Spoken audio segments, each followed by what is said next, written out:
ميسي حسام يقدم أسعار الدواجن اليوم الخميس 10/7/2025. الفراخ البيضة ببلاش، انخفاض قوي لأسعار الفراخ البيضة. السلام عليكم ورحمة الله وبركاته. أهلا وسهلا بكم أصدقائي المتابعين للقناة. لو لسه بتشوف القناة لأول مرة فضلا وليس أمرا اعمل لايك للفيديو واعمل اشتراك للقناة. سعر البط البلدي في المزرعة سجل 110 جنيه للكيلو. سعر البط الفرنساوي في المزرعة سجل 65 جنيه للكيلو. ولا تنسوا الصلاة على سيدنا محمد صلى الله عليه وسلم واشتراككم في القناة شرف لنا. سعر البط المسكوفي في المزرعة سجل 85 جنيه للكيلو.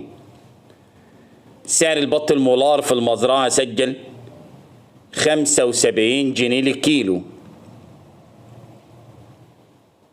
سعر الديك الرومي الأبيض في المزرعة سجل 100 جنيه للكيلو. سعر الديك الرومي الأسمر البلدي في المزرعة سجل 130 جنيه للكيلو. أسعار الفراخ البيضة سجلت اليوم انخفاض، أعلى سعر 61 وسعر التنفيذ 60 وفي المحلات 68 جنيه. سعر الفراخ الساسو أعلى سعر 103 وأقل سعر 102 وفي المحلات 112 جنيه. سعر الأرنب اليوم في المزرعة سجل 90 جنيه.